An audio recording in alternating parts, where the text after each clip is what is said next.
So I'll just finish this thought real quick. Usually like if I have like a really like decent week, like but the week is tough, like maybe like Monday through Thursday, I'm like green on the week, I'll just skip Friday. It looked like Friday was a bit better than like the previous days, but usually I'll just skip out on Friday. Rightfully so. I don't really feel like I missed much. Sure, there was a great short, but like I don't really feel the need to push it on a Friday. So yeah. Okay. Nevertheless, this is Futures Clinic week 5. This session is going to be a bit different than our previous sessions. In prior sessions, we kind of talked about futures just in general, what they are, what are prop firms. We talked about charting and charting being first in our line of analysis, and heat seeker confluence becomes second with cross-index alignment on the Trinity mode. We then talked a little bit about like execution entries, um, and how to add context and heat seeker confluence into our trades. Now we're going into probably like, well, arguably the most important topic, which is psychology. Last week, which is Futures Clinic week 6, I'm going to get into heat seeker much more in depth. Um, Plus, I'm also going to talk about tying everything together. And then after we conclude the final week of Futures Clinic, we'll kind of roll forward to do like Sunday night prep for the following week in the future and future sessions as well. So it was supposed to be 6 weeks. Things kind of got dragged out a little bit because of the trip to New York. I had a couple of events on a couple weekends that I had to kind of take a step back from Futures Clinic, but we're pretty much nearing the end of it. I really, really hope you guys found a lot of value in the first couple of sessions. This one, I hope so as well. But this one's going to be a bit different. So, um, who here, this is going to just to kind of make this interactive, who here is able to look at a heat map, right? They're able to recognize a play and they say this is going to be the spot where we reverse, but but don't take action on it. Who in here is that? Like they see the setup, but they don't take it. Okay, a couple people. Okay. Um, so there is, yeah, cool. There is a concept that I came across when I was reading a book called Trading in the Zone, albeit it's a fairly outdated book. It was written, what, like 20 years ago, but there is still some gold and there's still some truths that I do like to mention. And there is this thing called a psychological gap. If people have never heard, who here has heard about a psychological gap? Does anyone know what a psychological gap is? No? No, no problem. That's what I'm here to talk about. So, a psychological gap is a concept that states that, okay, you have a solid understanding of how to trade, you have a solid understanding of a setup, your system, maybe you have a strategy, you have a proper entry and exit, right? So, you have a very, very strong knowledge of maybe trading, right? But for some reason, there exists a disconnect between you knowing that and you and basically your performance on the bottom line. There's something holding you back from exercising that knowledge to execute trades uh, for profit, right? There's something holding you back on the bottom line, right? And that could be due to fear, right? That could be due to past trauma. That could be due to fear of being wrong, fear of missing out, fear of leaving money on the table, fear of losing money, right? It could be a bunch of different things, right? So the problem with the problem with feeling that psychological gap is that it's different per person, right? So the whole point of me kind of dialoguing here with you, almost like a podcast format, is to go over some truths that have helped me bridge that gap because I was that person. Um, for those who have protege tag, the red server role, and have watched the old bootcamp videos, if you don't know who I am, I was Atomic Flounder back in the day. And probably know my story if you watched the old bootcamp videos. But I definitely was a pretty big little Timmy, and I studied very, very hard for months with nothing to show for it. But it wasn't until I came across some truths that I really, really had to digest that I didn't really start to see consistency, right? And we're going to talk about that today. So just to just to kind of I'll just kind of go ahead and start with the truths. Like, so I have about I call them the big six. Um, so I'll just kind of just get into it, right? So truth number one that I had to digest. Yes, journaling is big. I kind of touched on that last session, but is a lot of power in turning your behavior into statistics. Like if you have like five, if you had to take five trades and maybe the first three were winners and the last two were losers, and you kind of see like after your first loser, there's a higher chance of probability that your next one is also going to be a loser. Like you can certainly leverage that to your advantage. There's a lot of things you can do to go down the rabbit hole with it. But yeah, journaling is so important, at least at first. Once you start to get a system down and you start to feel comfortable, you know, it gets to a point where I don't really journal that much anymore. I just journal my losers, right? Because I have a system and I execute it to a plan, but sometimes I deviate, and it's important for me to dictate why I deviated, right? So, yeah, journaling is so important. Nevertheless, truth number one of the biggest things that I had to swallow, right? For those who don't know or the background, right? I worked my I worked fucking like 10, 12 hours a day every single day from when I joined Glitch's original bootcamp back in May of 2025. I put in like 10 to 12 hours a day every single day for months on end with nothing to show for it. So, you know, who wouldn't get discouraged from putting in that much effort and having nothing to show for it? I'd quit too, right? But the first truth is that hard work does not equal success. The market does not reward. No, I was new to trading a year before that. I joined Glitch Bootcamp at my 1 year anniversary of trading. So I've been trading for two and a half, almost, what is it, 2024? So now this is 2025. Last year was 2 years trading. So yes, hard work does not equal success in trading. The biggest pill that I had to swallow was that the market does not reward hard work. Yes, he is. I don't know details. I don't know if it's going to be every 6 months or annual, but yes, he will be bringing another boot camp. Um, the market does not reward hard work. It rewards patience and discipline, right? So if you are at a point where you're working your butt off and you're studying every day and you're journaling and you're back testing like your heart's content and you're watching the replay feature and you're following Dixon Q daily and you're studying his analysis, or maybe you're studying Glitch, Sumina, or I's analysis on X or something, right? And maybe you take a trade, maybe it doesn't work out, and you get discouraged from all that hard work you're putting in. Just know it's not about the hard work. The market does not reward effort. It rewards patience and discipline. Too often people get caught up in the idea that putting tremendous hours of time and effort into learning the markets makes you profitable, right? That's what we're taught, right? Work hard. Like that's what we're taught in society, right? Work your butt off, never give up, never quit, and you will make it, right? That's what we're taught, right? Hard work equals success. That's what we're taught. It's not in trading, right? Effort does not equal success. Discipline and patience over everything else should be your foundation for your how you see trading in general, right? Learning to be patient, learning to be disciplined will take you so much farther than trying to outlearn the markets, right? The market's ever changing, the market's ever adapting, things change, right?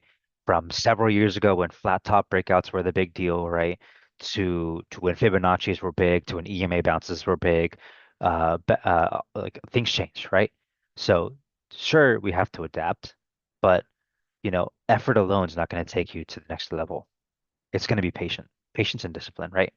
Because it won't matter how much you make if you're not disciplined enough to hold your profits or to just protect your capital. It won't matter, right? So what made me turn into trading? I basically went back to school and I just wanted to find a way to put money on the put food on the table because I was a full-time student and I wanted to find some sort of side hustle, so I turned to trading. Yeah, over leveraging and regime changes. I'll cover that in a little bit. Um, at least over leveraging regime changes, I'll kind of get into next week. But yeah, I'll get into that in a second. Um, yeah, but who here has felt discouraged after red days? Who has felt depressed, right? Maybe you say to yourself, "Man, I worked so hard and I have nothing to show for it." Yeah, yeah. I want you to instead of thinking of feeling like give basically what I'm trying to say is give yourself grace, right? This is a marathon, not a sprint. It can be easy to get caught up in the moment, right? It's because we're taught to work hard, right? Work hard, and work hard long enough, and you'll make it, right? But this is a marathon, not a sprint. You can be thinking about this trade being a loser, but think about the next 10 after that, right? Think about shifting your perspective from frustration to opportunity, right? To instead of a feeling, you know, like you need to avenge your losses, but instead say to yourself, okay, what did I do differently from normal, right? Maybe you've had a nice couple of green days, right? But then maybe this red day happened and you have to figure out what's going on, right? Or maybe you're frustrated because maybe you made 20K, but then one day you lost 25K. Well, kind of take that as an opportunity to learn from it, right? To dissect it, to do after action reports is what they do in the military. Break it down. What happened, right? There's so much opportunity in learning from your mistakes because we all have the same software. My Trinity mode is not any different than Michelle's or Eric's or David's or Kieran's. It's not really the data's the same, right? We all have the same Trinity mode. We all have the same nodes. We all see the nodes shuffle. Like the data's not any different, right? So what's the least common denominator, right? It's mindset, right? So if we can instead focus on studying our own mindsets and learn from it, there is so much more opportunity to quote unquote cut the crap out of like your trading career, right? To try to avoid those mistakes or those cues that lead you to tilting or lead you to revenge trading or over trading, to try to cut out those cues. So that way you can really, really mitigate your losses because let's say Heat Seeker has an 80% win rate. Well, if Heat Seeker or even, Jake has an 80% win rate, all he has to do is manage those two losers, make them smaller than those eight other wins, and you'll be profitable on the bottom line, right? It all comes down to risk mitigation. So that's truth number one. Um, that's a great point, Eric. We definitely have that in mind, right? That's something that we talked about when we were in New York, but there's ways around it. Um, so I wouldn't worry about that too much because Glitchy thinks like 10 steps ahead. So, um, yeah, no. I don't know if I'm at liberty to disclose any of that information, but yeah, I will just reassure you, you should be fine. Um, you got frustrated one day in December before finding Asgard through 10K down outputs. Yeah, yep, yep. I'll get to over leveraging in just a second. So, truth number two. Okay, let me ask you this. Who here maybe goes on a heater, right? Has like 4 or 5 green days in a row. right? They get everyone's like feeling good, they're feeling confident, and then they have one red day, and then all their confidence goes away, and maybe you don't trust Heat Seeker anymore, or maybe you kind of just get skeptical again because you're not sure if this works. Or let's just say maybe you're learning the ropes still, and you're still struggling to kind of develop a system, but maybe you have like an A plus set that you've had in mind, and maybe it doesn't work out, so you kind of get skeptical about like a winning or like a losing trade. Does anyone have, does anyone kind of feel that way? Because this goes into truth number two, which is A plus setups can fail. A plus setups can fail. But that doesn't mean you should lose your confidence, right? When we did the testing for Heatseeker, we found Heatseeker to have an 80 to 85% win rate, but just know 80% does not equal 100%. There will be trades that lose. You know, maybe you get caught in the wrong side of a Trump tweet, or maybe this is the one rug setup that doesn't work out, right? Should one trade cause you to lose faith in your trading system? Absolutely not, right? Obviously, trust takes time, right? Like if you have a partner, you have to build trust, right? You have to build a baseline of trust. You know, play the long game, be open-minded, right? Even if you win 8 out of 10 trades, there's going to be 2 out of 10 that maybe don't work out, right? So as long as you keep those 2 out of 10 as small as possible, again, you'll be profitable on the bottom line. So I would recommend for those struggling with maybe developing their system of trading heat seeker to don't dwell too much on one trade. I want you to instead be forward thinking and think of it like chess, right? Maybe you lost a knight in chess, but even then you should still be thinking 10 steps ahead, which is the next 10 trades, right? Yesterday's Friday's hits won't win Monday's games. For any baseball fans out there, yesterday's hits won't win tomorrow's games, right? So that's truth number two, right? Truth number three, which is probably a big one. Uh, Price action has been so hard to read.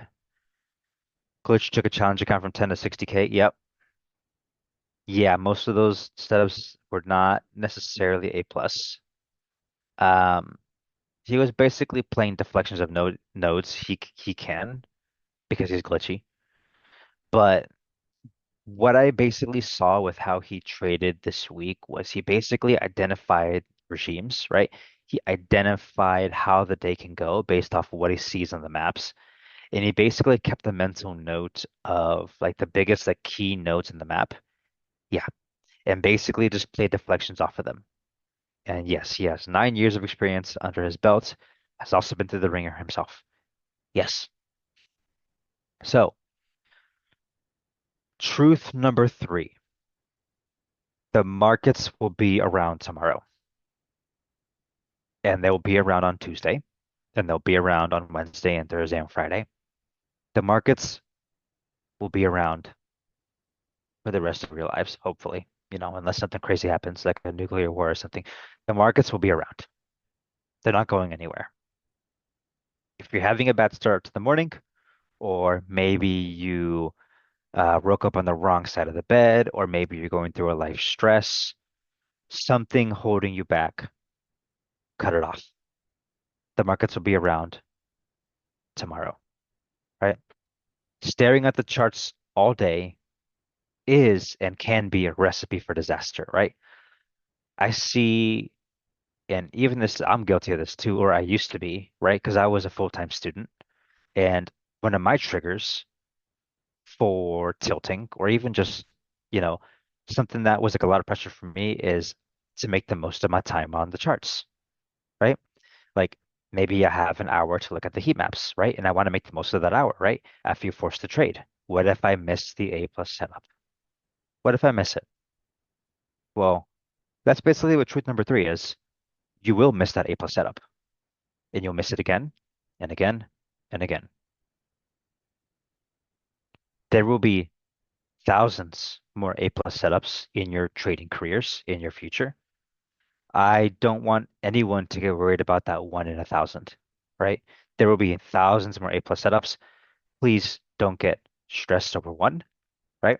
The markets will be around. They won't wait up for you, but they will be around, and you can take advantage of any other opportunity, right?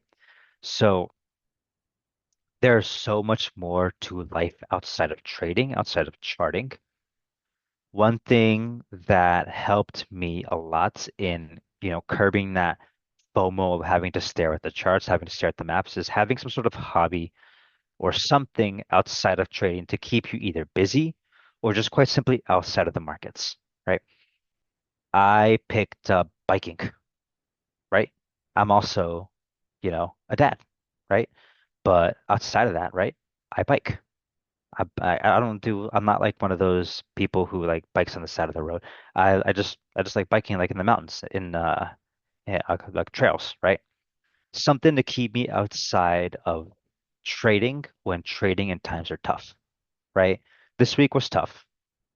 I basically had to take my profits like first thing in the morning and basically just hop off for the day. I had a green week, but it was a very small green week relative to past weeks. But that's just because I know in times like these, it's best to play defensive and to not overstay your welcome, right? So, try to find something, whatever that may be, to keep your mind occupied outside of the charts. A lot of us work. A lot of us have jobs, and I work for Skylit. I'm trying to build Skylit Academy, so that takes up a lot of my time too. But if you guys have jobs or you guys have hobbies, I strongly recommend, when times are tough, or even just like when you're having a bad day or a bad circumstance, life happens. Try to, you know, keep away from the markets until you're in a better mindset, or at least when conditions are more favorable, right? So yeah, the markets will be around tomorrow. And truth number three is you will miss that A plus setup, and it will happen multiple times. Just go over some questions here. Yeah. You could say I was lucky, right? But I like the saying, I think it's by Wayne Gretzky, that luck is when preparation meets opportunity. I just had the opportunity because, to be honest, I almost did not make it in Glitches boot camp. Um, but yeah, the awesome part is basically everyone here is still very early to the party. With the features that we're getting to roll out, I would say everyone here is still fairly early. You guys have barely seen the tip of the iceberg that will be Skylit Terminal. Um, Price action has been so hard to read lately. Oh yeah, already answered that one. So you're new to scalping. Uh, you don't know how to take trades that don't profit at least 100% return.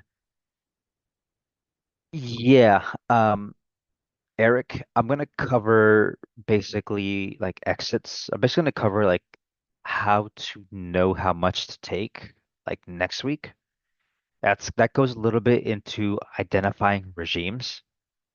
Um, but kind of having an idea of exits is going to be next week. You can kind of mix it between like support and resistance and heat seeker nodes, but not every trade is going to be 100% return. Sometimes like it'll be 20%, sometimes it'll be 50%, sometimes it'll be 70%. It all depends, right? But on weeks like last week when we're heavily positive gamma, I was taking like an average like 20-30%. More buses will come to the bus stop. They always do. Exactly. They will, I mean, I think we're announcing stuff March 27th. Um, Regimes is basically another word for environment. So if the maps are very positive gamma based, yeah, exactly, like market conditions. Yeah, basically. Yep. Thanks, Eric. All right. So truth number four. This is a big one. This is, I guess you could say this is maybe not like super controversial, but this is kind of like an like abstract to think. Truth number four for me was unrealized P&L is unrealized P&L, whether that's red or green. winning trades and losing trades alike. All of it is unrealized until you either sell it or sell uh your long or cover your short. All of it's unrealized. Who here maybe sees like a big dumper coming? Like maybe there's like a massive rug set up with a massive air pocket, like 40 points down on SPX. And let's say you snipe the rug setup and maybe you top ticket and you catch the short. But then as soon as you see 20 or 30% profit, you either sell it or you move stops to break even. Who here does that? Who kind of just covers their short quickly? Yeah. Okay, good. So, Dida, you're greedy, or at least you know when to hold, right? So basically, the whole idea behind like this next point is that holding profits is uncomfortable. Holding profits is uncomfortable. Why, right? Because maybe you see a nice 50% gain. Let's say you bought a $500 SPX put and you just made, you're up 50%, which is 250 bucks, right? For people, that's a day's worth of work, right? Who wouldn't feel, tempted to take that, right? Who wouldn't feel, right? But if you're anticipating a bigger move, and basically the whole like notion behind this section is to make sure your winners are bigger than your losers, right? Because a lot of people try to, so there's this friction within people, right? Well, I said this last week. Entries are art, but exits are warfare. I'm gonna get kind of this section is gonna talk about warfare, what that means, right? I'm guilty of this too. I do this too. That maybe I'll see 20 or 30%, then I move stops up, right? The whole idea behind moving stops up is to kind of ease the friction in my head. That is, I don't like to almost like realize unrealized gains in the sense that if price were to reach back to that stop order, I will get filled and get realized gains. But it's almost like a like to ease the cognitive dissonance that is that friction in my head by almost trying to make profit a guarantee. When in actuality, we pull back, I get stopped out, and then it runs without me, right? I call this, or I think of this like compensating. It's like trying to make unrealized gains realized in your head while the trade is still trying to breathe. This is applicable for big moves, but it happens. We had a couple of decent sized moves this week. The reverse rug set up off of 65, 60 earlier in the week. I think it was like Tuesday, where we kind of pumped up and then basically sold it to pump candle. We pulled back. I got stopped out and then it pumped harder. But that's the whole idea, right? Is to try to like if you're anticipating like a big move, like try to let the trade breathe, try to see the trade through, right? The whole idea behind me talking about this to kind of go over this talking point is to kind of shed it to light. What does it look like for you? To kind of put it on your guys' radar that maybe you have winning trades and maybe you have losing trades, but maybe your average loser is bigger than your average winner. To kind of try to encourage you to be mindful of when or how to take advantage of the biggest move possible to get better average returns, right? There's this saying by one of the oracles in Asgard. Maybe you guys know him, winners galore or clowns. He had this saying that goes, the good trades don't scream. They simply work out and continue working out only if you let them. And I hope that really resonates with some of you guys because that's pretty much the essence of holding your winners. It's just, a trade works out, but will only continue working out if you let it, right? Maybe, maybe you snipe the bottom and maybe it begins working in your favor. Maybe you get a pullback, but it's still working out, isn't it? It hasn't given you any reason to exit the trade besides you wanting to just lock in profit, which is fine. Nothing wrong with locking in profit. No one ever went broke doing it. But I know there's people out there who maybe hold their losers more than their winners. And the whole idea is to mitigate those losses or at least make the wins bigger than those losses.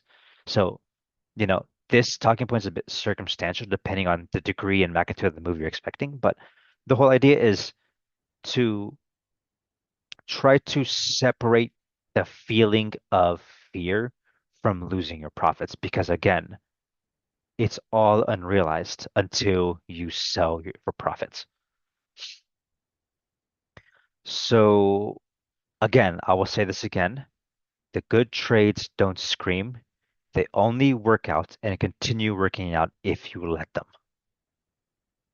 So, yes, I will repeat it once again.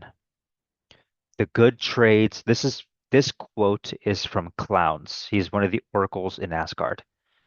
The good trades don't scream. They only work out and continue to work out if you let them.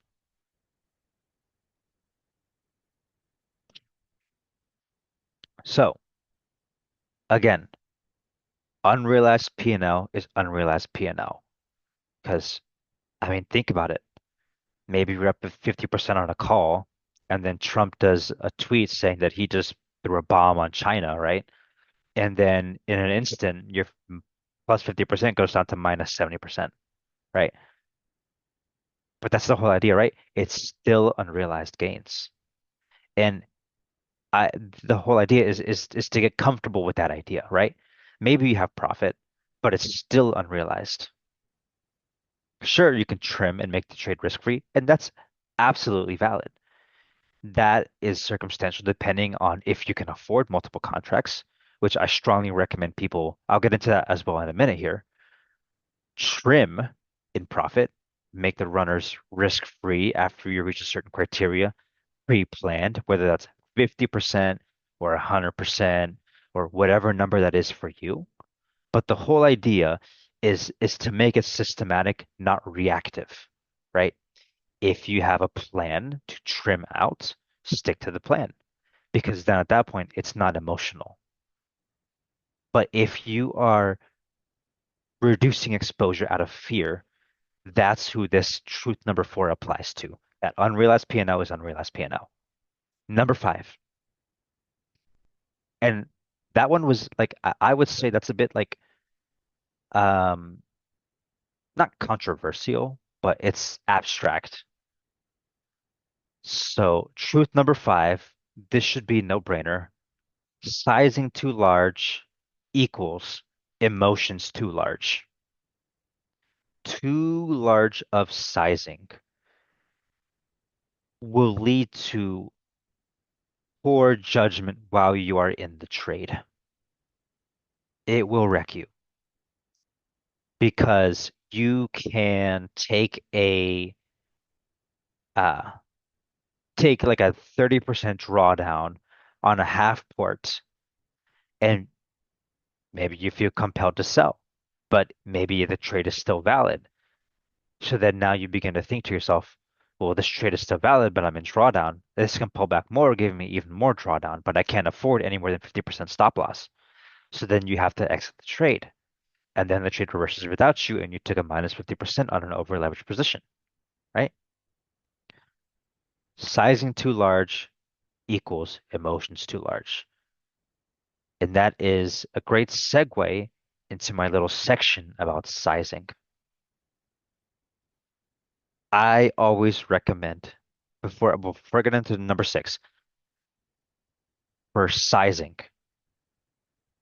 I tell and recommend people to do it tier based, right? For those who may have been in boot camp, they know what I'm talking about. For A plus setups, those should be your largest size. I used to recommend like percentages to people, percentage of port for sizing, but now I kind of just tell people pick your own numbers, pick your own percentages. But A plus setups should be seen as like full size for that position. For B setups, I would recommend half size. And for C setups, lotto size. So A plus setups, as we've been over in the past, based off Futures Clinic 2 and 3 and 4, is we're hitting a double bottom on the hourly time frame on NQ or ES. We're pulling back off of that first bounce off of the double bottom, and we're getting a double bottom on the 3 minute time frame. We're hitting floors across the board, VIX hitting a key level, right? That's an A plus setup. In that case, that should be your full size, whatever that percentage of your portfolio is. For those who want to know, I would say 5% to maybe 10% of your port on A plus setups. I would say closer to 5%. B setups, roughly 2.5%, which should be half size, right? If your 5% is full size, B setup should be 2%, 2.5%, and C setup should be lotto size, 1%. So the other thing too is I don't recommend anyone having more than 30% of your portfolio cash liquid value deployed on any given day at a time, right? You shouldn't be more than 30% exposed on your cash positions in any given trading day. 30% is too much to lose, right? So yeah, that's my little spiel about sizing. Once again, A plus setups should be your largest size or full size, right? Whatever that percentage of portfolio is. That could be 5%, that could be 7%, that could be 6, that can be whatever percent. I don't recommend more than 10%. My good sweet spot, how I do it is 5%. A plus setups, 5% of your port. B setups, half size. So 5 divided by 2 is 2.5, 2.5%. And C setups should be treated as lottos, 1%. That's my little spiel on sizing. Now, going over the next truth. Not, yeah, this is a big one. Truth number 6. Not every losing trade was a bad trade taken. Not every winning trade was a good trade taking. Okay, John, if that's the case, I would recommend futures for you. I would recommend futures. Why? Because then you have a little bit more wiggle room. You can buy micros and you can learn to scale in and hold multiple contracts because the whole idea is if you're able to get a payout on futures, you can use that payout, whether that's $2,500 or $3,000, whatever payout you get, you can use that to fund your options portfolio. Yeah, absolutely. Yeah. Yep. And you can practice while making and scaling profits. And then the money that you see is tangible and real. And I can vouch for that because I've gotten payouts before. Yes, 100%. Returns. Yes, that's a good one, Eric. Um, so that is also dependent on your portfolio size. For those with smaller portfolios, I recommend 30% to 50%, right? Because you can't really afford, you know, for more if you're only able to hold like one contract or maybe two. But if you have a bigger size port, I always recommend leaving runners, right? That's to say, leaving the potential for more on the table. So this is all dependent, like on a case by case basis, whatever your personal preference is. You could maybe trim out to runners at 50% with stop loss at break even. You could do that at 100%. It's all dependent on your personal risk tolerance. That's totally up to you, right? But smaller accounts, that's like when people ask me that question in one-on-ones, I always see one of two things, right? Number one is small accounts, you can't really hold for more. Large accounts, reduce exposure once you have a good profit target, like 50 or 100%, leave runners and try to hold for more. But those runners can be treated as lottos by that point in time. Of course, everything should be systematic, nothing should be reactive. Nevertheless, um, before I would like to start in proper account, I'd rather save in Robinhood first. I mean, that's up to you, John. I just recommend, like, if you're still in the learning phase, futures is going to help you so much with that learning curve. Yeah. So, truth number 6 is that Not every losing trade was a bad trade, and not every winning trade was a good trade. The whole idea behind this truth is that, you know, the goal is to reinforce good habits and cut bad ones. Like, for example, maybe you took a green trade. Maybe you had a winner, but maybe you chased it. Well, that's bad practice, right? You don't chase. You try to snipe the bottom, right? Timmy's chase. We're not Timmy's, right? It's a green trade, but it was a bad trade taken. Or maybe you sized too heavy on a trade, but you got out for gain. That's a bad trade taken. That's just bad practice, right? Maybe you took an A plus setup. You followed your rules, but it didn't work out. That's a good trade taken, regardless of the outcome. Good job, right?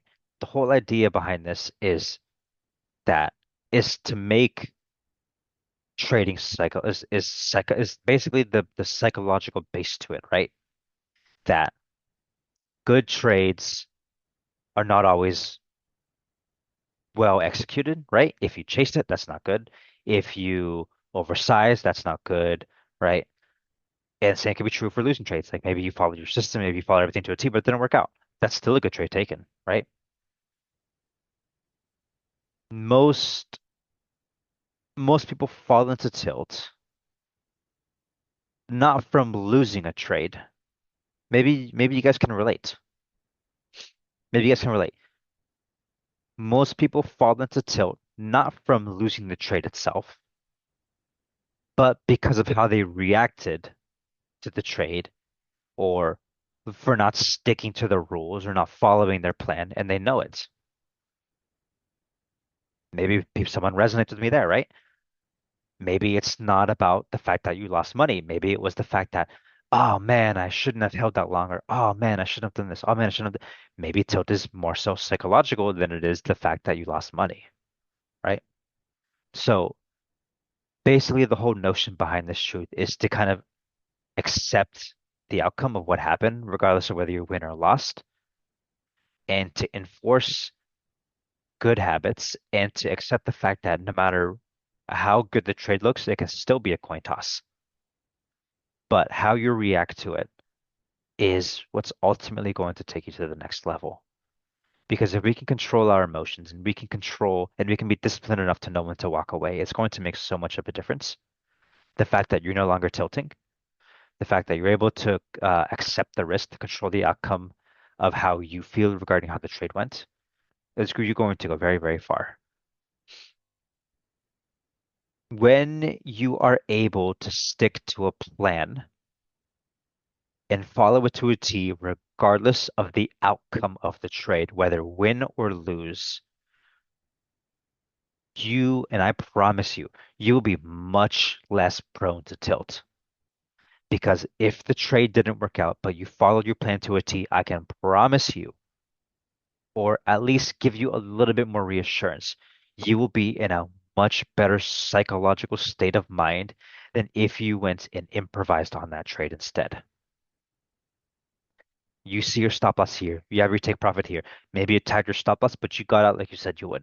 You followed that to a T. Nice job. Regardless of the outcome, you stuck to your plan. It's a win psychologically. You have so much more room to give yourself grace in that aspect and not get mad at yourself, not get upset, right? You know, this is basically a masterclass in how to protect yourself, right? And to that avail, I have a little bonus truth in the sense that this is a big one. Accepting risk is a superpower. The whole idea behind Heat Seeker is to be able to visualize asymmetric risk to reward. Like, if we see a rec setup, we can literally see where invalidation is, right? If we have a rec setup, we know the rec setup is invalid if we break above it, right? We break above it and hold, right? We know where our reward is. Maybe there's a big air pocket in this downside. We know where the reward is, right? So by being able to visualize your risk in the sense that The closer we get to that rug setup, the better the risk to reward is going to get. You know exactly where you're invalidated at, and you know where your take profit is, and you're able to think about it ahead of time and accept that risk, right? And instead of worrying, I'm worried that this trade is not going to work out, or I'm worried that this trade like is low probability. But rather, instead of thinking in that manner, saying to yourself, the risk to reward off of this rug setup is so good, I cannot pass it up. Thinking in terms of risk to reward is going to give you much more confidence over worrying whether a setup is going to work or not. Because what did you do? You accepted the risk, right? You are not going to hold a loser through invalidation. You're not going to hold a loser for 5 nodes up from a rug setup. You know quite simply that it's invalidated 5 points above the rug setup, and you just get out, right? And there's so much more room to give yourself grace when you follow your plan, and you've already accepted the risk. So you're protecting yourself and protecting your mind because you've already accepted the outcome, win or lose, right? So yeah, that being said, if the trade was never invalidated, there's no need to exit, right? Maybe you see drawdown, maybe you see minus 30%, but is the trade invalid? No, because if this holds, you know it's going to dump in a rug setup situation, right? But you're able to accept that risk. This is the essence of having an exit strategy. Having an exit strategy compels you to hold and see the trade through and not worry about percentage loss or percentage gain, right? No exit strategy or lack thereof leads you and leaves you prone to overthinking. And overthinking is obviously a recipe for disaster. So, aren't futures risky? What if you're short and Trump says we're over? Yeah, absolutely. Futures are risky. Um, and yes, that has happened to me before. It's unfortunate, but it happens. But the whole idea behind futures is basically, I would rather blow a $50 evaluation than, go down like $300 on an SPX call, right? I would rather lose $50 than 300. That's why I recommend futures. It's not for everybody. I recommend it for beginners because it gives you more wiggle room in through the learning curve because um, you know, it's already tough as it is to learn. There's a lot of tuition we have to pay, but if we can minimize that tuition by just buying an evaluation for $50, that evaluation can take you much, much farther than losing $300 on an SPX call. Yeah, knowing when to walk away, it yes, can be seen as almost an instance. Yeah. So Kurt, in that regard, you almost have to know yourself. You have to know your triggers. That's why I recommend journaling, right? I even recommend people like write down how they feel while they're in the trade. It's kind of not super ideal because stuff moves fast, but or maybe even record yourself. Find some sort of way to record how you feel while you're in the trade and then review what happened and see if you can find some sort of trigger as to what's going on for you, right? I had to discover mine, and that's forcing trades because I did not have a lot of time to trade regardless, right? But when I understood my trigger, I knew when to walk away. Yeah. Yeah, Ari, that is how I see it. It's not for everybody. Yeah, it's absolutely not for everybody. Maybe it's not for you, and that's perfectly fine, right? It's just a way to protect yourself while learning. That's all. Futures made me a better options trader, and options made me a better futures trader. So if you have never tried futures, I would say just try paper trading it at first. Maybe you like it. Who knows? For options, do you recommend midpoint between nodes for strike, for Vega maximization? or a strike close to the next gatekeeper node. I basically play deflections. I don't really play midpoints.